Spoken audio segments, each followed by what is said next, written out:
Back to Tirupati Sri Pragna DSC. ఈరోజు వీడియోలో మనం చూసినట్టయితే ఇంగ్లీష్కి సంబంధించి బిట్స్ అనేది మనం డిస్కస్ చేస్తాం. ఇంగ్లీష్ సంబంధించి బిట్స్ అనేది మనకు చూసినట్టయితే 30 బిట్స్ ఉంటాయి. 24 బిట్స్ అనేది మనం చూసినట్టయితే 24 బిట్స్ అనేది మనం చూసినట్టయితే గ్రామర్ పాయింట్ ఆఫ్ వ్యూలో ఇవ్వడం జరుగుతుంది. ఆ తర్వాత 6 బిట్స్ అనేది మెథడాలజీ పాయింట్ ఆఫ్ వ్యూలో ఇవ్వడం జరుగుతుంది. ఈ వీడియోని మీ మిత్రులందరికీ కూడా షేర్ చేయండి, అప్పుడే ఎక్కువ మందికి రీచ్ అవుతుంది. ఇంకా మన ఛానల్ సబ్స్క్రైబ్ చేసుకుని వాళ్ళు ఇప్పుడే సబ్స్క్రైబ్ చేసుకోండి. గత వీడియోలో చూసినట్టయితే మాక్ టెస్ట్ సంబంధించి తెలుగు సంబంధించి ఇన్ఫర్మేషన్ అనేది ఇవ్వడం జరిగింది. ఈ వీడియోలో మనం చూసినట్టయితే ఇంగ్లీష్ సంబంధించి ఇన్ఫర్మేషన్ అనేది ఇవ్వడం జరుగుతుంది. ఇక ఈ వీడియోని మొదలు పెడదాం. మొదటి ప్రశ్నను ఇప్పుడు మనం చూద్దాం. The judge said, you must not have to any further contact with any criminals. If you do, I will have to revoke your parole. In the above sentence, must not is used to express option 1 ability, option 2 prohibition, option 3 polite insistence, option 4 impossibility. ఓకేనా? ఏదైనా ఒక ప్రశ్న ఇచ్చినప్పుడు ఆ ప్రశ్నను అర్థం చేసుకోవడానికి మనం ప్రయత్నిద్దాం. ప్రశ్న ఏమనిచ్చాడు? ఇందులో మస్ట్ నాట్ అనేది ఏంది తెలియజేస్తుంది, దేనిని తెలియజేస్తుంది అని ఇవ్వడం జరిగింది.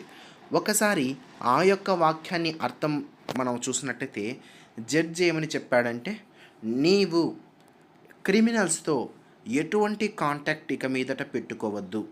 ఒకవేళ నువ్వు వారితో కాంటాక్ట్ పెట్టుకున్నట్లయితే నేను నీ యొక్క పిరోల్ని రద్దు చేస్తాను అన్న వాక్యం అర్థం ఇది. ఇందులో మస్ట్ నాట్ అనేది దేన్ని తెలియజేస్తుంది అని చెప్పి ఇవ్వడం జరిగింది. ఈ ప్రశ్న మనం చూసినట్టయితే మోడల్ వర్బ్కి సంబంధించిన ప్రశ్న. ఈ ప్రశ్న మోడల్ వర్బ్ సంబంధించిన ప్రశ్న. ఇక్కడ విషయం ఏంటంటే, ఈ మస్ట్ నాట్ అనేది ఏ మోడల్ వర్బ్, ఇది ఒక మోడల్ వర్బ్. ఈ మోడల్ వర్బ్ అనేది దేనిని సూచిస్తుంది అని ప్రశ్న అడగడం జరిగింది. మస్ట్ నాట్ అనేది ప్రాహిబిషన్ని తెలియజేస్తుంది. మస్ట్ నాట్ అనేది ప్రాహిబిషన్. అసలు మోడల్ వర్బ్ అంటే ఏంటంటే, సాధారణంగా వర్బ్ చూసినట్టయితే 2 రకాలు. ఒకటి హెల్పింగ్ వర్బ్, ఇక్కడ రాస్తాను నేను చూడండి. వర్బ్ చూసినట్టయితే 2 రకాలు. ఒకటి helping verb, 2 main verb. Helping verb చూసినట్టయితే మరలా 2 రకాలు. ఒకటి ప్రైమరీ వర్బ్, 2 మోడల్ వర్బ్. ఈ మోడల్ వర్బ్ సంబంధించి మనకు ప్రశ్న ఇక్కడ ఇవ్వడం జరిగింది. మోడల్ వర్బ్ ద్వారా మనం చూసినట్టయితే, మోడల్ వర్బ్స్ అనేది మనం చూసినట్టయితే లాంగ్వేజ్ ఫంక్షన్స్లో యూస్ చేస్తారు అని చెప్పవచ్చు. ఎటువంటి లాంగ్వేజ్ ఫంక్షన్ అంటే, ఒక పని యొక్క పాసిబిలిటీ, తర్వాత ఏదైనా సరే ఆబ్లిగేషన్ని తెలిపే సందర్భంలో, పాస్ట్ హ్యాబిట్ని, డిస్కంటిన్యూడ్ హ్యాబిట్ని తెలియజేసే సందర్భంలో, ప్రజెంట్ ఎబిలిటీని తెలియజేసే సందర్భంలో, పాస్ట్ ఎబిలిటీని తెలియజేసే సందర్భంలో, పర్మిషన్ను ఇన్ఫార్మల్ వేలో ఎలా అడుగుతారు, ఫార్మల్ వేలో ఎలా అడుగుతారు, ఇన్ఫార్మల్ రిక్వెస్ట్ ఎలా చేస్తారు, ఫార్మల్ రిక్వెస్ట్ ఎలా చేస్తారు, పొలైట్ రిక్వెస్ట్ ఎలా చేస్తారు, పాస్ట్ ఎబిలిటీని ఎలా తెలియజేస్తారు, ప్రజెంట్ పాసిబిలిటీని ఎలా చేస్తారు, లెస్ పాసిబిలిటీని ఎలా ఎక్స్ప్రెస్ చేస్తారు, రిక్వెస్ట్ని మోర్ పొలైట్గా ఎలా ఎక్స్ప్రెస్ చేస్తారు, పాస్ట్ హ్యాబిట్స్ని ఎలా ఎక్స్ప్రెస్ చేస్తారు, ఆఫర్ని ఎలా ఎక్స్ప్రెస్ చేస్తారు, రిక్వెస్ట్ని ఎలా ఎక్స్ప్రెస్ చేస్తారు, లాంటి అన్నింటినీ కూడా మనం తెలియజేయడానికి ఉపయోగించేదే మోడల్ వర్బ్ అని చెప్పవచ్చు.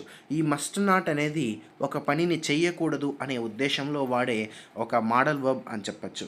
అలా కాకుండా మస్ట్ అని ఇచ్చారనుకోండి, మస్ట్ అంటే ఇది ఈ యొక్క మోడల్ వర్బ్ దేన్ని తెలియజేస్తుంది అంటే, మస్ట్ అనే మోడల్ వర్బ్ అనేది, ఇక్కడ నేను రాస్తాను, మస్ట్ అనే మోడల్ వర్బ్ అనేది ఆబ్లిగేషన్ అంటే విధిగా, బాధ్యతగా, ఖచ్చితంగా చేయబడే పనులను ఆబ్లిగేషన్స్ అని అంటారు. మస్ట్ అనేది ఆబ్లిగేషన్ని తెలియజేస్తుంది. మస్ట్ నాట్ అనేది ప్రాహిబిషన్ని తెలియజేస్తుంది. ఎబిలిటీని తెలియజేసే మోడల్ వర్బ్ ఏంటంటే కెన్ అని చెప్పచ్చు. కెన్ అనేది ప్రజెంట్ ఎబిలిటీని తెలియజేస్తే, కుడ్ అనేది పాస్ట్ ఎబిలిటీని తెలియజేస్తుంది. ప్రాహిబిషన్ ఇప్పుడే మనం తెలుసుకున్నాం. మస్ట్ నాట్ తర్వాత మనం చూసినట్టయితే ఇంపాసిబిలిటీ. మే అనేది పాసిబిలిటీని తెలియజేస్తే, మే నాట్ అనేది ఇంపాసిబిలిటీని తెలియజేయడానికి అవకాశం ఉంటుంది. తర్వాత ప్రశ్న చూద్దాం. They haven't been here for ages. They have not been here for ages. In the above sentence, for ages indicates option 1 for a long time, option 2 for old people, option 3 the age of children, option 4 time to time. ఈ ప్రశ్న మనం గమనించినట్టయితే మనకు చూసినట్టయితే tense నుంచి ఇవ్వడం జరిగింది. ఇది ఏ టెన్స్ ఒకవేళ ఇలా ఇచ్చి ఇది ఏ టెన్స్ అని అడిగాడు అనుకోండి, మనం సింపుల్గా దీన్ని సింపుల్ పర్ఫెక్ట్ టెన్స్ అని పెట్టాలి. సింపుల్ పర్ఫెక్ట్ టెన్స్ యొక్క స్ట్రక్చర్ ఒక్కసారి మనం చూసుకున్నట్టయితే సబ్జెక్ట్తో పాటు సబ్జెక్ట్ ఉంటుంది. సబ్జెక్ట్ ఒకవేళ సింగులర్ అయితే హ్యాజ్ ఉంటుంది. సబ్జెక్ట్ ఒకవేళ ఫస్ట్ పర్సన్ కానీ సెకండ్ పర్సన్ కానీ థర్డ్ పర్సన్ ప్లూరల్ అయితే హ్యావ్ ఉంటుంది. ప్లస్ V3 ఉంటుంది. ఆ తర్వాత ఆబ్జెక్ట్ ఉంటుంది. ఇది మనకు చూసినట్టయితే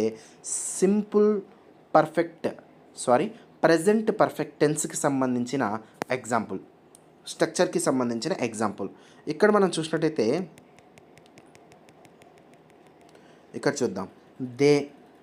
దే అనేది ప్లూరల్ కాబట్టి హ్యావ్ అనే ఆ యొక్క సింగులర్ వర్బ్ని ఇక్కడ చూడండి. దే అనేది ప్లూరల్ కాబట్టి హ్యావ్ అనే ప్లూరల్ వర్బ్ ఫామ్ని మనం యూజ్ చేయడం జరిగింది.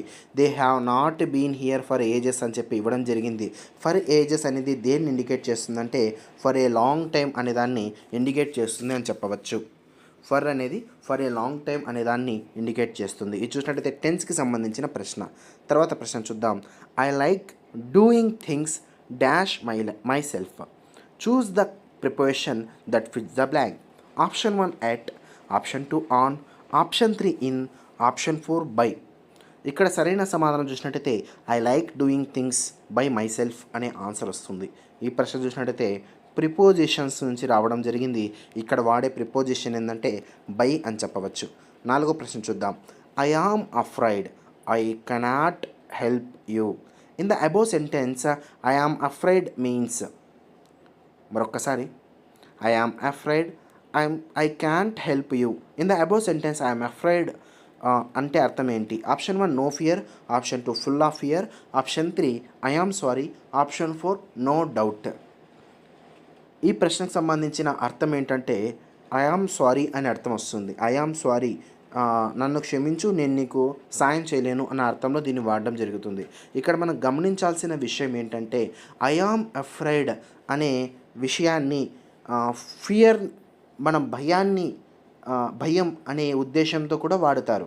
For example, I am afraid of nuclear war, నాకు న్యూక్లియర్ వార్ అంటే భయం. ఓకేనా?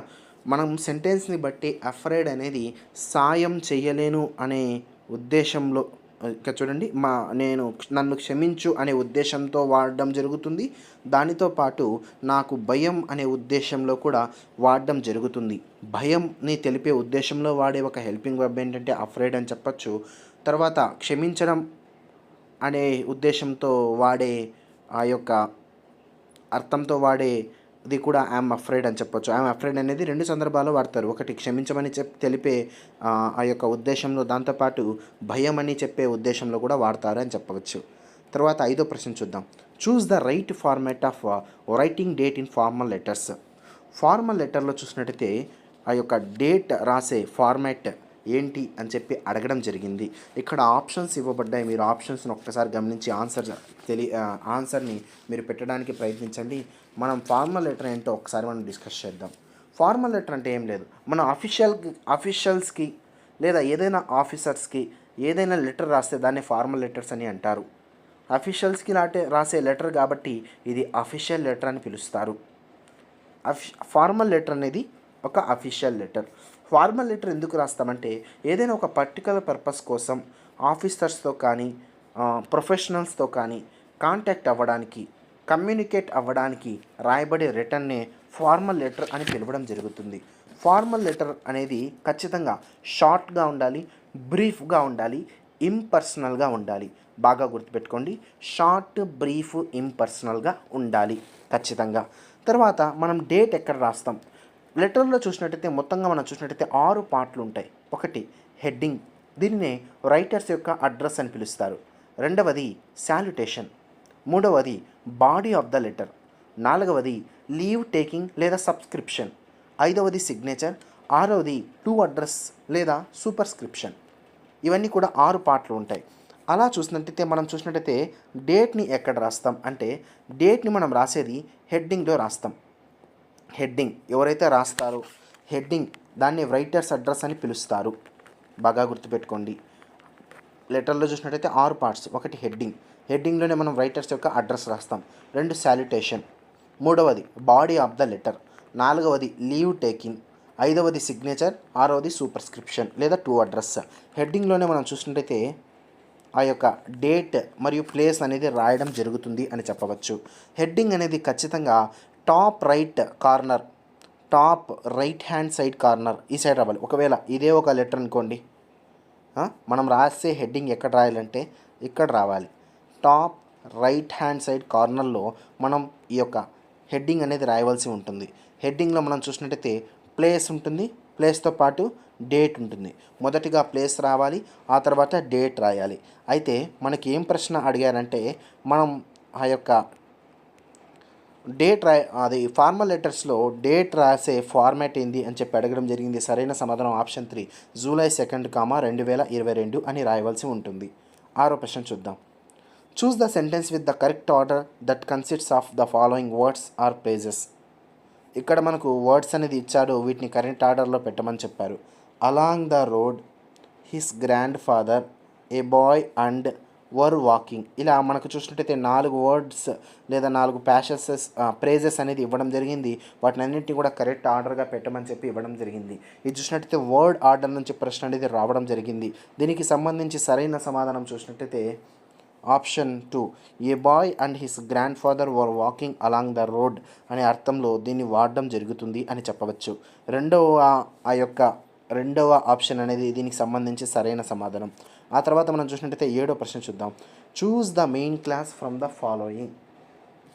మెయిన్ క్లాస్కి సంబంధించి మనకు ఖచ్చితంగా ప్రశ్న అనేది రావడం జరుగుతుంది. ఈ కింది వాటిలో మెయిన్ క్లాస్ ఏంటో మనం గుర్తించండి అని చెప్పి ఇవ్వడం జరిగింది. అసలు క్లాస్ అంటే ఏమిటి? చాలా ఇంపార్టెంట్. క్లాస్ అంటే ఏంటంటే సింపుల్గా చెప్తే a group of words with finite verb is called clause. Finite వర్బ్తో కలిగి ఉండే పదాల సముదాయాన్నే క్లాజ్ అని పిలవడం జరుగుతుంది.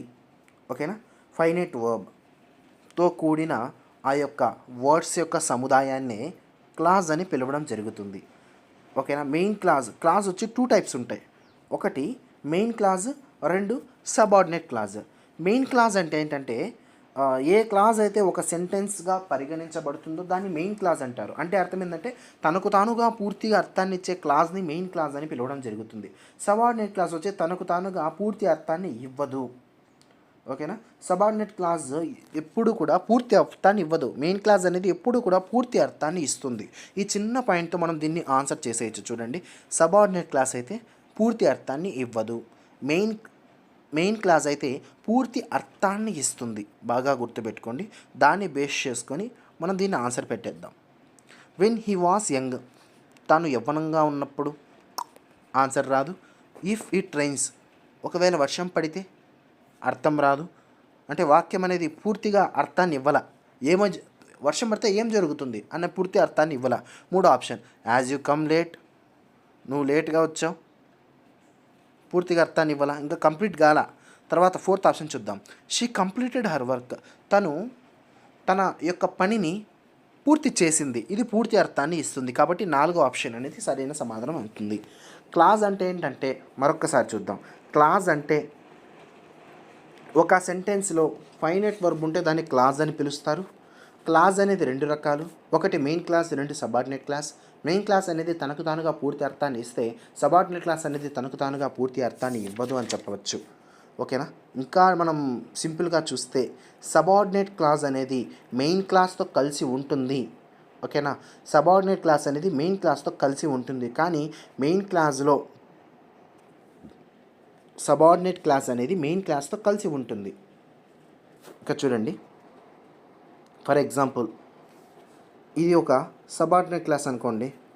సబార్డినేట్ క్లాస్లో ఒక మెయిన్ క్లాస్ ఉంటుంది. మెయిన్ క్లాస్తో పాటు ఒక కంజంక్షన్ ఉంటుంది. ఓకేనా? యూ కమ్ లేట్, నువ్వు లేట్గా వచ్చావు.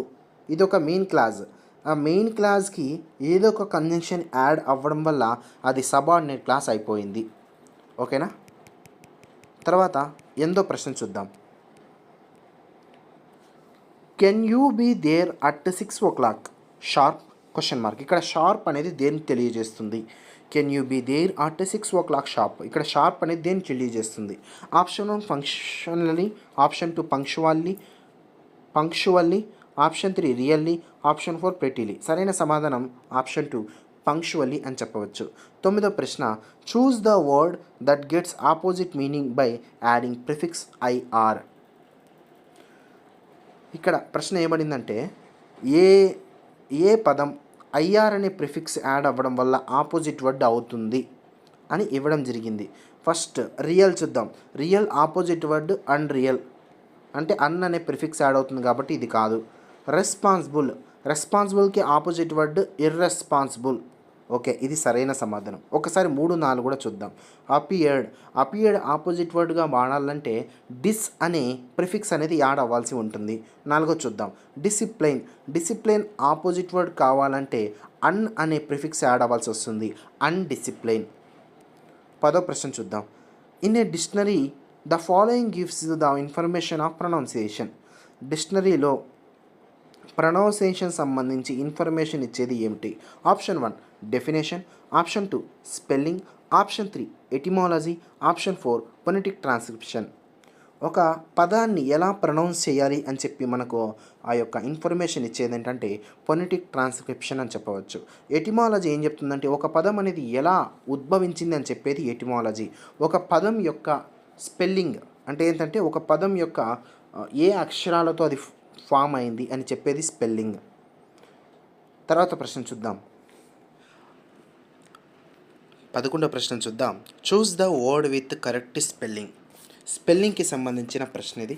మొదటి ఆప్షన్ చూసినట్టయితే ఫుటైల్, FUTILE, ఫుటైల్. దీని అర్థం ఏంటంటే నిష్ఫలం అనే అర్థంతో ఈ యొక్క వర్డ్ అనేది వస్తుంది కాబట్టి ఇది కరెక్ట్ స్పెల్లింగ్తో ఉంది. రెండవ చూడండి, TATTER, టాటర్ అనేది కరెక్ట్ స్పెల్లింగ్, కానీ ఒక టీ ఇక్కడ లోపించింది కాబట్టి ఇది సరైన సమాధానం కాదు.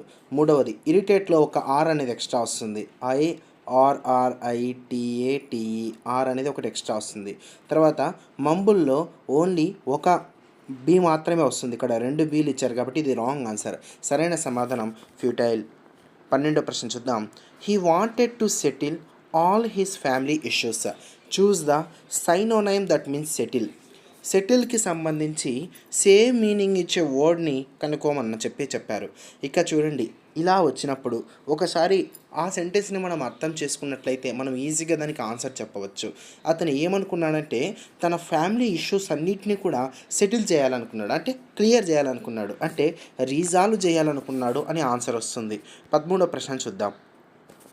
Choose the suitable phrasal verb that fill into that. Choose the suitable phrasal verb to fill in the blank. Students should dash the text carefully. Option 1 go around, option 2 go across, option 3 go through, option 4 go to.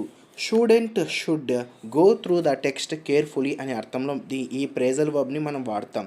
Go through అంటే అర్థం ఏంటంటే ఏదైనా సరే examination క్లియర్గా చేయడం, examine something very clearly అనే అర్థంలో దీన్ని వాడతాం ఈ ఫ్రేజల్ వర్బ్ని. 14వ ప్రశ్న చూద్దాం. A sentence which consists of 2 or more main clauses combined with coordinate conjunction is called. ఇక్కడ చూడండి, ఒక సెంటెన్స్లో 2 లేదా అంతకంటే ఎక్కువ మెయిన్ క్లాజులు ఉండి ఆ మెయిన్ క్లాజులు అన్నీ కూడా కోఆర్డినేట్ కంజంక్షన్స్తో లింక్ అయి ఉంటే, కనెక్ట్ అయి ఉంటే, కంబైన్డ్ అయి ఉంటే దాన్ని ఏమని పిలుస్తారు అని చెప్పి ప్రశ్న అడగడం జరిగింది. ఇక్కడ సింపుల్ ఏంటంటే మనకు ఇక్కడ కోఆర్డినేట్ సెంటెన్స్ ఏంటి, సబార్డినేట్ కంజంక్షన్ ఏంటి అనేది మనం తెలుసుకున్నాం. దాంతోపాటు కాంపౌండ్ సెంటెన్స్ అంటే ఏంటి, కాంప్లెక్స్ సెంటెన్స్ అంటే ఏంటి, సింపుల్ సెంటెన్స్ అంటే ఏంటి, కాంపౌండ్ కాంప్లెక్స్ సెంటెన్స్ ఏంటి ఇప్పుడు మనం తెలుసుకుందాం. ఏదైనా సరే ఒక మెయిన్ క్లాజ్, ఇక్కడ చూడండి, పూర్తి అర్థాన్ని ఇచ్చే క్లాజ్ని మెయిన్ క్లాజ్ అని అంటారు, పూర్తి అర్థాన్ని ఇవ్వని క్లాజ్ని సబార్డినేట్ క్లాజ్ అని అంటారు. ఇక్కడ 2 మెయిన్ క్లాజ్, ఒక మెయిన్ క్లాజ్ సింగిల్గా ఉంటే దాన్ని సింపుల్ సెంటెన్స్ అని అంటారు. సింపుల్ సెంటెన్స్లో ఎటువంటి కంజంక్షన్ ఉండదు. ఓకేనా, సింపుల్ సెంటెన్స్లో ఎటువంటి కంజంక్షన్స్ ఉండదు. ఐ యామ్ ఏ టీచర్, ఇది ఒక సింపుల్ సెంటెన్స్, ఇంట్లో ఎటువంటి కంజంక్షన్ ఉండదు. ఒకవేళ ఇచ్చిన సెంటెన్స్ అనేది కాంపౌండ్ సెంటెన్స్ అని మనం ఎప్పుడు చెప్తామంటే ఇచ్చిన సెంటెన్స్లో కోఆర్డినేట్ కంజంక్షన్ ఉంటే దాన్ని కాంపౌండ్ సెంటెన్స్ అని పిలవడం జరుగుతుంది. అసలు కోఆర్డినేట్ కంజంక్షన్స్ ఏవంటే మనకు కంజంక్షన్స్లో బాగా దీన్ని చదవాల్సి ఉంటుంది. కోఆర్డినేట్ కంజంక్షన్స్ ఉంటాయి, సబార్డినేట్ కంజంక్షన్స్ ఉంటాయి. కోఆర్డినేట్ కంజంక్షన్స్లో మనం ఎగ్జాంపుల్ ఒక్కసారి మనం చూసుకున్నట్టయితే, దానికంటే ముందు కాంప్లెక్స్ సెంటెన్స్ చూద్దాం. ఏ సెంటెన్స్లో అయితే సబార్డినేట్ కంజంక్షన్ అని ఉంటుందో అది కాంప్లెక్స్ సెంటెన్స్ అని మనం చెప్పవలసి ఉంటుంది. ఎటువంటి కంజంక్షన్ లేకపోతే అది సింపుల్ సెంటెన్స్. కంజంక్షన్స్ ఉంటే అది కాంపౌండ్ అయినా కావచ్చు, కాంప్లెక్స్ అయినా కావచ్చు. ఆ కంజంక్షన్స్లో కోఆర్డినేట్ కంజంక్షన్ ఉంటే అది కాంపౌండ్ సెంటెన్స్, సబార్డినేట్ కంజంక్షన్ ఉంటుంది కాంప్లెక్స్ సెంటెన్స్ అని చెప్పి మనం సింపుల్గా చెప్పేస్తాం. కాంపౌండ్ సెంటెన్స్లో ఉండేది కోఆర్డినేట్ కంజంక్షన్ అయితే, కోఆర్డినేట్ కంజంక్షన్స్ మొత్తం చూసినట్టయితే మనం 4 రకాలు ఉంటాయి. కుములేటివ్ కంజంక్షన్ అని, అడ్వర్సేటివ్ కంజంక్షన్ అని, ఇల్లేటివ్ కంజంక్షన్స్ అని, ఆల్టర్నేటివ్ కంజంక్షన్స్ అని చెప్పి 4 టైప్స్ అని ఉంటుంది. కుములేటివ్ కంజంక్షన్స్ అంటే 2 సమరూప అంశాలను కలిపే కంజంక్షన్స్ని కుములేటివ్ కంజంక్షన్ అని పిలుస్తారు. Example and, both and, not only but also ఇవన్నీ కూడా ఉంటాయి. అడ్వర్సేటివ్ కంజంక్షన్స్లో 2 విభిన్న అంశాలు కలిపే ఆ యొక్క కంజంక్షన్స్ ఉంటాయి. For example but, yet, however, nevertheless, still ఇవన్నీ ఉంటాయి. తర్వాత ఇల్లేటివ్ కంజంక్షన్స్ అంటే కాజ్ అండ్ రిజల్ట్ని తెలిపేది. అంటే ఒక కారణం చేత ఆ కారణం చేత వచ్చే ఫలితాన్ని తెలిపే కంజంక్షన్స్ని ఇల్లేటివ్ కంజంక్షన్స్ అని పిలుస్తారు. So, hence, therefore. తర్వాత ఆల్టర్నేట్ కంజంక్షన్స్ 2 అంశాల మధ్య ఏదో ఒకటి ఎంచుకోవడం, ఏదో ఒకటి అని చెప్పి తెలిపే కంజంక్షన్స్ని ఆల్టర్నేటివ్ కంజంక్షన్స్ అంటారు. Example or, otherwise, or else ఇవన్నీ కూడా కాంపౌండ్ కంజంక్షన్స్. Coordinate conjunctions. ఈ కోఆర్డినేట్ కంజంక్షన్స్ కలిగిన వాక్యాలనే కాంపౌండ్ సెంటెన్స్ అని పిలుస్తారు. ఓకేనా? కోఆర్డినేట్ కంజంక్షన్స్ కలిగి ఉండే వాక్యాలని కాంపౌండ్ సెంటెన్స్ అని పిలుస్తారు. కోఆర్డినేట్ కంజంక్షన్స్ కాకోకుండా సబార్డినేట్ కంజంక్షన్స్ కలిగి ఉండే వాక్యాన్ని కాంప్లెక్స్ సెంటెన్స్ అని పిలుస్తారు. ఎటువంటి కంజంక్షన్స్ లేని వాక్యాన్ని సింపుల్ సెంటెన్స్ అని పిలుస్తారు. అలా కాకుండా ఒక కాంపౌండ్తో పాటు, ఒక కోఆర్డినేట్తో పాటు ఒక సబార్డినేట్ కంజంక్షన్స్ కలిగి ఉండే వాక్యాన్ని కాంపౌండ్ కాంప్లెక్స్ సెంటెన్స్ అని పిలుస్తారు. 15వ ప్రశ్న చూద్దాం. Choose the suffix that suits to get a noun form of the word correct. A suffix పెడితే కరెక్ట్ కాస్త నౌన్ ఫామ్గా మారుతుందని చెప్పి ఇవ్వడం జరిగింది. సఫిక్స్ అంటే ఇచ్చిన వర్డ్ యొక్క చివరిలో యాడ్ చేస్తే దాన్ని సఫిక్స్ అంటారు, ముందుగా యాడ్ చేస్తే దాన్ని ప్రిఫిక్స్ అని అంటారు. ఇక చూడండి, కరెక్ట్కి ఐఓఎన్ అనే సఫిక్స్ని యాడ్ అయితే అది కరెక్షన్ అవుతుంది, కరెక్షన్ కాస్త నౌన్ ఫామ్గా మారుతుందని చెప్పవచ్చు. 16వ ప్రశ్న చూద్దాం. Choose the sentence that describes 2 completed actions. 2 completed యాక్షన్స్ని డిస్క్రైబ్ చేసే సెంటెన్స్ని కనుక్కోమని చెప్పారు. మొదటిది, he wanted to go there. ఇది ఓన్లీ ఒక సెంటెన్స్ మాత్రమే చెప్తా ఉంది. She noticed the locked door. ఇది కూడా ఒక సెంటెన్స్నే, ఒక కంప్లీటెడ్ యాక్షన్నే తెలియజేస్తూ ఉంది. ఇక్కడ చూడండి, the doctor had left before the patient arrived. ఇక్కడ చూడండి, the doctor had left before the patient arrived. ఇది 2 కంప్లీటెడ్ యాక్షన్ని తెలియజేస్తూ ఉంది. ఇంకా దీని గురించి మనం ఆలోచిస్తే చూడండి, ఇది మనం ఇప్పుడే చెప్పుకున్నాం కదా దీని గురించి, సెంటెన్సెస్ గురించి. ఇది ఒక సెంటెన్స్. ఈ సెంటెన్స్లో 2 క్లాజులు ఉన్నాయి. The patient arrived, the doctor had left. ఈ 2 సెంటెన్సెస్ కూడా బిఫోర్ అనే సబార్డినేట్ కంజంక్షన్స్తో లింక్ అయి ఉంది కాబట్టి ఇది ఒక కాంప్లెక్స్ సెంటెన్స్. ఇంకా మనం దీని గురించి ఆలోచిస్తే, అలా కాకుండా మనం ఇచ్చిన ప్రశ్న ఒకటే ఉంది, చూస్ the sentence with describes 2 completed actions అని చెప్పి ఇవ్వడం జరిగింది. The doctor had left before the patient arrived అని చెప్పి మనం చెప్పడానికి అవకాశం ఉంది. ఇంకా మనం చూసుకున్నట్టయితే దీనిలో ఇది మనం చూసినట్టయితే సింపుల్ పర్ఫెక్ట్ టెన్స్ని, సింపుల్ పర్ఫెక్ట్ టెన్స్ని ఇక్కడ మనం చూసినట్టయితే పాస్ట్ పర్ఫెక్ట్ టెన్స్. ఇది పాస్ట్ పర్ఫెక్ట్ టెన్స్ని సింపుల్ పాస్ట్ టెన్స్తో కాంబినేషన్గా మనం వాడతాం. ఇదే మనకి ఎగ్జాంపుల్. గతంలో ఒకదాని తర్వాత ఒకటి జరిగి ముగిసిన 2 పాస్ట్ కంప్లీటెడ్ యాక్షన్స్ని తెలపడానికి ఈ సెంటెన్స్ని మనం వాడతాం. మొదటగా కంప్లీట్ అయిన దాన్ని పాస్ట్ పర్ఫెక్ట్గా వాడతాము. సెకండ్ కంప్లీట్ అయిన వాక్యాన్ని సింపుల్ పాస్ట్గా వాడతాము. Past perfect, simple past, before అనే కంజంక్షన్స్తో మనము టైఅప్ చేసి ఈ వాక్యాన్ని అనేది మనం రాయడం జరుగుతుంది. 17వ ప్రశ్న. Choose the word that can begin with a capital letter. A word అనేది క్యాపిటల్ లెటర్తో బిగిన్ అవుతుంది అంటే ఇచ్చిన ఆప్షన్స్ ప్రకారం 4th ఆప్షన్ మనం చూసినట్టయితే ఇది ఒక ప్రాపర్ నౌన్ కాస్త ఆ యొక్క క్యాపిటల్ లెటర్తో బిగిన్ కావాలి అని చెప్పొచ్చు. 18వ ప్రశ్న. Ramya said, uncle what are you doing? Choose the indirect speech of the sentence above. ఇక చూడండి, స్పీచ్కి సంబంధించిన ప్రశ్న అనేది ఇక్కడ రావడం జరిగింది. ఇక్కడ మనం గమనించినట్టయితే స్పీచ్కి సంబంధించి ఇక్కడ డైరెక్ట్ స్పీచ్లో ఇవ్వడం జరిగింది. డైరెక్ట్ స్పీచ్ కాస్త ఇండైరెక్ట్గా స్పీచ్గా మారితే ఎలా అవుతుంది అని చెప్పి మనకు ప్రశ్న అనేది ఇవ్వడం జరిగింది. ఇక్కడ విషయం చూసినట్టయితే ఆ రమ్య సెడ్ అనేది మనం చూసినట్టయితే వాట్ ఆర్ యూ డూయింగ్ అని చెప్పి ఇవ్వడం జరిగింది. వాట్ ఆర్ యూ డూయింగ్ అనేది simple continuous present continuous tense కాస్త పాస్ట్ కంటిన్యూస్ టెన్స్గా మారిపోవాలి. ఇక్కడ ఇచ్చిన ఎగ్జాంపుల్ చూసినట్టయితే ఇది సింపుల్ ప్రజెంట్ కంటిన్యూస్ టెన్స్లో ఉంది. ప్రజెంట్ కంటిన్యూస్ టెన్స్ కాస్త పాస్ట్ కంటిన్యూస్ టెన్స్గా మారాలి. పాస్ట్ కంటిన్యూస్ టెన్స్గా ఒకసారి మారినట్టు చూసినట్టయితే ఫస్ట్ ఆప్షన్లో చూద్దాం. వాట్ హీఈస్ డూయింగ్ కాదు. వాట్ ఈజ్ హీ డూయింగ్ కాదు. వాట్ హీ వాజ్ డూయింగ్ ఇది అవ్వచ్చు. వాట్ హీ వాజ్ డూయింగ్ ఇది కూడా అవ్వచ్చు. ఓకేనా. ఇప్పుడు చూద్దాం క్వశ్చన్. రమ్య చెప్పింది అంకుల్కి, ఏమని చెప్పింది చూద్దాం. అంకుల్ కాదు చెప్పింది, రమ్య చెప్పింది. కాబట్టి ఫోర్త్ ఆప్షన్ సరైనది. సెడ్ కాస్త ఆస్క్డ్గా మారిపోయింది. ఆ విధంగా మనం చేసినట్టయితే ఆన్సర్ అనేది సింపుల్గా వస్తుంది. 19వ ప్రశ్న. A number of shoppers dash complained about the prizes. ఇది చాలా ఇంపార్టెంట్. ఇక్కడ చూడండి, నెంబర్ ఆఫ్ అనే కాంబినేషన్లో మనం వర్బ్ అనేది ఎలా రాయాలి. ఇక చూడండి, ఏ నెంబర్ ఆఫ్ షాపర్స్ అని ఉంటే మనం ప్లూరల్ వర్బ్ని వాడాలి. అలా కాకుండా ద నెంబర్ ఆఫ్ షాపర్స్ అని ఉంటే మనం సింగులర్ వర్బ్ని వాడాలి. ఏ నెంబర్ ఆఫ్ షాపర్స్ అని ఉంది కాబట్టి ఏ నెంబర్ ఆఫ్ షాపర్స్ తర్వాత ప్లూరల్ వర్బ్ని మనం వాడాలి. హ్యావ్ అనే ఆన్సర్ అని వస్తుంది. అలా కాకుండా ద నెంబర్ ఆఫ్ షాపర్స్ అని ఉంటే ద నెంబర్ ఆఫ్ షాపర్స్ తర్వాత మనం ఖచ్చితంగా సింగులర్ వర్బ్ అనేది వాడాలి. సింగులర్ వర్బ్ అనేది హ్యాస్ అనేది ఆన్సర్ అని వస్తుంది. ఏ నెంబర్ ఆఫ్ షాపర్స్ అని ఉంటే మనం ఖచ్చితంగా హ్యావ్ అనే ఆ యొక్క వర్బ్ అనేది వాడాలి. ద నెంబర్ ఆఫ్ షాపర్స్ అని వస్తే మనం సింగులర్ వర్బ్ వాడాలి. కాబట్టి హ్యాజ్ అనేది ఆన్సర్గా వాడాలి. ఇచ్చిన క్వశ్చన్కి మనం ఆన్సర్ చూసినట్టయితే ఏ నెంబర్ ఆఫ్ షాపర్స్కి హ్యావ్ అనేది ఆన్సర్ వస్తుంది.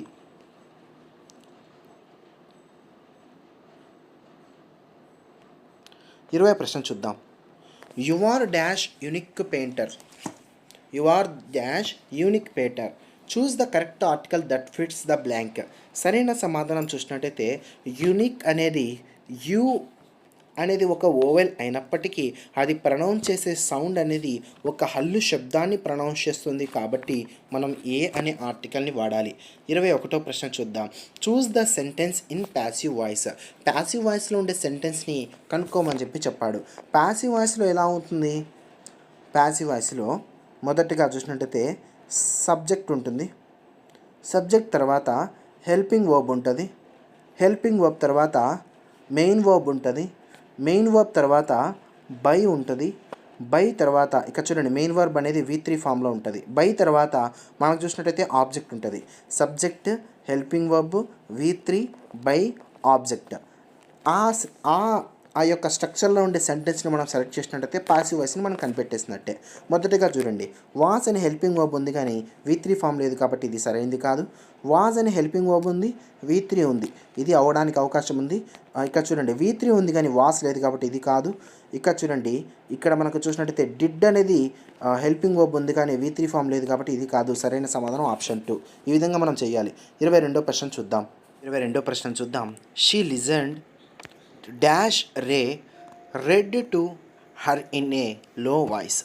Choose the linker that fits the blank. She listened dash ray read to her in a low voice. Option 1 before, option 2 nevertheless, option 3 at the same time, option 4 while. ఇక్కడ రెండు పనులు కూడా ఒకేసారి జరిగాయి కాబట్టి while అనే లింకర్ని మనం యూజ్ చేస్తాం.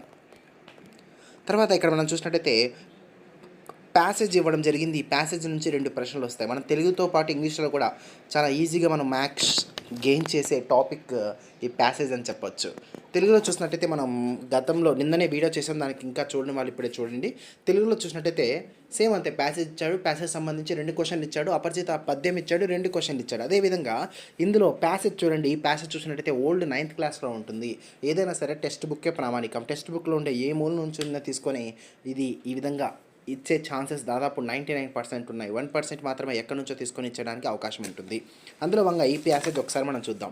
ప్యాసేజ్ ఇచ్చి ఆన్సర్ చేయమన్నప్పుడు ఆ ప్యాసేజ్ని ముందుగా చదివి దాన్ని అర్థం చేసుకున్నట్లయితే ఆన్సర్ అనేది 99% మనం కరెక్ట్గా పెట్టడానికి అవకాశం ఉంటుంది. కాబట్టి ఒక్కసారి ఈ ప్యాసేజ్ని మనం అర్థం చేసుకుందాం. మొదటిది, Michael Stone's father Bert Stone was not a dreamer, he was a hard core realist. He believed in a hard work and sweat. His motto, if you want something work for it. ఈ విధంగా passage ఇవ్వబడింది. దీని అర్థం ఏంటంటే Michael Stone యొక్క father ఎవరంటే Bert Stone. ఇక్కడ Bert Stone గురించి చెప్పడం జరుగుతూ ఉంది. బెర్ట్ స్టోన్ అనేవాడు డ్రీమర్ కాదు, కలలు కనేవాడు కాదు. He was a hard core realist. ఏదైనా సరే వాస్తవాన్ని నమ్మేవాడు. He believed in hard work. అతడు కష్టం పైన నమ్మకం ఉంచుతాడు. కష్టపడే తత్వం అతంది. కష్టపడితేనే ఏదైనా సాధించవచ్చు అనే దృక్పథం బెర్ట్ స్టోన్ది. అతని యొక్క మొట్టో ఏంటంటే if you want something work for it. నీకు ఏదైనా కావాలనుకుంటే దానికోసం పనిచేస్తే ఆ అంశం అనేది మనకు లభిస్తుంది అనే మొట్టోతో ఇతను పనిచేస్తూ ఉంటాడు. ఇది ప్యాసేజ్. దీనికి సంబంధించి ఆన్సర్ చూద్దాం. Choose the correct statement from the following అని చెప్పి ఇచ్చారు. Michael Stone was A hard core fan of Bert stone. ఇది రాంగ్ ఆన్సర్. ఎందుకంటే మైకేల్ స్టోన్ యొక్క నాన్న అయినటువంటి బెర్ట్ స్టోన్ గురించి చెప్తున్నారు. ఇక్కడ ఫ్యాన్ గురించి చెప్పడం లేదు. మైకేల్ స్టోన్ ఎవరంటే బెర్ట్ స్టోన్ యొక్క నాన్నగారు. ఎక్కడ కూడా హార్డ్ కోర్ ఫ్యాన్ అనే వర్డ్ ఎక్కడ మనకు దీనికి సంబంధించిన ఇన్ఫర్మేషన్ ఇవ్వలేదు కాబట్టి first statement wrong. Second statement చూద్దాం. Michael Stone was a practical minded person. ఇది సరైన సమాధానం. థర్డ్ ఆప్షన్ ఒక్కసారి చూసి మనం ఫోర్త్ ఆప్షన్కి వెళ్దాం. Bert Stone was A hard core criminal. కాదు, ఇతడు హార్డ్ కోర్ రియలిస్ట్ అని చెప్పొచ్చు. Fourth option if you want something dream for it. Dream for it కాదు, వర్క్ ఫర్ ఇట్ అనే అర్థంలో మనకి ఈ ప్యాసేజ్ అనేది ఇవ్వడం జరిగింది. సరైన సమాధానం ఆప్షన్ 2. సెకండ్, ఈ ప్యాసేజ్ సంబంధించి సెకండ్ క్వశ్చన్ చూడండి. ఈ ప్యాసేజ్ ఏం చెప్తుంది? The motto of Michael stone. Michael Stone యొక్క మోటో గురించి కాదు చెప్తాంది ఇది. అతని ఫాదర్ అయిన బెర్ట్ స్టోన్ యొక్క మోటో గురించి చెప్తా ఉంది. సెకండ్ది, ఏ హార్డ్ కోర్ డ్రీమర్. ఇతను ఒక హార్డ్ కోర్ డ్రీమర్ కాదు, hard core realistic. Third option the reality of dreams గురించి కాదు చెప్తా ఉంది, హార్డ్ వర్క్ గురించి చెప్తా ఉంది. Fourth option the attitude of Bert stone. ఇది సరైన సమాధానం. ఈ యొక్క ప్యాసేజ్ అనేది బెర్ట్ స్టోన్ యొక్క యాటిట్యూడ్ గురించి చెప్తా ఉంది. ఇక్కడ నుంచి మనకు మెథడ్స్ అనేది మొదలవుతాయి. మొదటి ప్రశ్న, regional institute of English south India is situated in. Option 1 Bengaluru, option 2 Chennai, option 3 Hyderabad, option 4 Mysore. Regional institute of English అనేది బెంగళూరులో ఉంది అని చెప్పొచ్చు. అలా కాకుండా ఎఫ్లు అడిగాను అనుకోండి. ఎఫ్లు అంటే English and foreign languages university ఎక్కడ ఉందంటే హైదరాబాద్లో ఉంది. చాలా ఇంపార్టెంట్. ఇందులో చూడండి, ఈ రీజనల్ ఇన్స్టిట్యూట్ ఆఫ్ ఇంగ్లీష్ బెంగళూరులో ఉన్న రీజనల్ ఇన్స్టిట్యూట్ ఆఫ్ ఇంగ్లీష్తో పాటు ఎఫ్లులో చూసినట్టయితే టీచర్స్కి అనే ట్రైనింగ్ అనేది ఈ లొకేషన్స్లలో ఇస్తారు ఇంగ్లీష్ టీచర్స్కి. తర్వాత క్వశ్చన్ చూద్దాం. Choose the sub skill of listening. Listening యొక్క సబ్ స్కిల్ ఏమిటి? ఎందుకు మనం first option identifying the sounds, second option producing the sounds, option 3 producing the rhythm, option 4 producing the attitudinal tone. సరైన సమాధానం ఏంటంటే ఐడెంటిఫైయింగ్ ద సౌండ్స్ అనేది listening యొక్క sub skill అని చెప్పవచ్చు. థర్డ్ క్వశ్చన్ చూద్దాం. The following leads to acquisition. The following leads to acquisition. ఏది మనకు అక్విజిషన్కి లీడ్ అవుతుంది? Option 1 meaningful interaction, option 2 deductive teaching, option 3 passive listening, option 4 reading without interest. అసలు acquisition అంటే ఏంటో చూద్దాం. ఏదైనా సరే మనకు తెలియకుండానే, మనం గమనించకుండానే ఒక విషయాన్ని నేర్చుకోవడాన్ని అక్విజిషన్ అని పిలవడం జరుగుతుంది. మీనింగ్ఫుల్ ఇంటరాక్షన్ అనేది అక్విజిషన్కు లీడ్ అవుతుంది. మిగతా ఈ 3 కూడా లర్నింగ్లో భాగం అని చెప్పొచ్చు. డిడక్టివ్ టీచింగ్ కానీ, పాసివ్ లిజనింగ్ కానీ, రీడింగ్ వితౌట్ ఇంట్రెస్ట్ ఇవన్నీ కూడా లర్నింగ్ వాంటెడ్గా చేసే పనులు. ఇవన్నీ కూడా మీనింగ్ఫుల్ ఇంటరాక్షన్ అనేది అక్విజిషన్కి లీడ్ అవుతుంది అని చెప్పవచ్చు. 4వ ప్రశ్న చూద్దాం. The hall mark of structural approach is. Option 1 farming writing habits, option 2 farming speech habits, option 3 farming reading habits, option 4 farming drawing habits. సరైన సమాధానం చూసినట్టయితే స్ట్రక్చరల్ అప్రోచ్ యొక్క హాల్ మార్క్ చూసినట్టయితే సరైన సమాధానం ఫార్మింగ్ స్పీచ్ హ్యాబిట్స్ అని చెప్పవచ్చు. స్ట్రక్చరల్ అప్రోచ్ని మొదటిగా చెప్పింది ఎవరంటే చార్లెస్ ఫ్రైజ్. దీన్ని బాగా పాపులర్ చేసింది ఎవరంటే రాబర్ట్ లాడోతో పాటు జెన్నిత్ హ్యారిస్ అని చెప్పవచ్చు. ఇది ఏ ప్రిన్సిపల్ పైన పనిచేస్తుందంటే లాంగ్వేజ్ ఈజ్ ప్రైమరీలీ స్పీచ్. అనే ప్రిన్సిపల్ ఆధారంగా స్ట్రక్చరల్ అప్రోచ్ అనేది పనిచేస్తుందని చెప్పొచ్చు. 5వ ప్రశ్న చూద్దాం. Choose the single word that expresses cause effect. Option 1 as well as, option 2 similar to, option 3 as a result, option 4 differ from.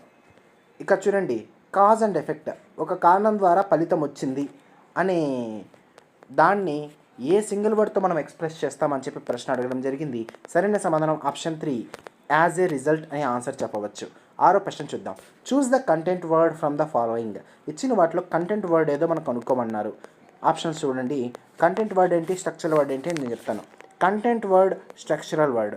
Content word అనేది ఆ సెంటెన్స్లో మెయిన్ మీనింగ్ని క్యారీ చేస్తుంది. స్ట్రక్చరల్ వర్డ్ అనేది ఆ యొక్క సెంటెన్స్ని గ్రామటికల్గా కరెక్ట్ చేయడానికి యూజ్ అవుతుంది. కంటెంట్ వర్డ్స్ ఏమేమి ఉంటాయంటే నౌన్ కానీ, అడ్జెక్టివ్స్ కానీ, నౌను, అడ్జెక్టివ్స్, వర్బ్స్, అడ్వర్బ్స్, ఇవి కంటెంట్ వర్డ్లో భాగం. అలా కాకుండా స్ట్రక్చరల్ వర్డ్లో మిగతావన్నీ కూడా స్ట్రక్చరల్ వర్డ్లో భాగం అని చెప్పొచ్చు. కంటెంట్ వర్డ్ని కనుక్కోమన్నాడు. ఆప్షన్స్ చూద్దాం. Option 1 follow, option 2 for, option 3 as, option 4 would. సరైన సమాధానం చూసినట్టయితే ఆప్షన్ 1 ఫాలో అనేది కంటెంట్ వర్డ్, ఇది ఒక వర్బ్ కాబట్టి. మిగతా ఈ 3 కూడా స్ట్రక్చరల్ వర్బ్కి ఎగ్జాంపుల్ అని చెప్పవచ్చు. ఇది ఈరోజు సంబంధించి మాక్ టెస్ట్ సంబంధించి 30 బిట్స్ ఎక్స్ప్లెనేషన్. తర్వాత వీడియోలో మళ్ళీ కలుద్దాం. ఈ వీడియోని మీ మిత్రులందరికీ కూడా షేర్ చేయండి. Thank you.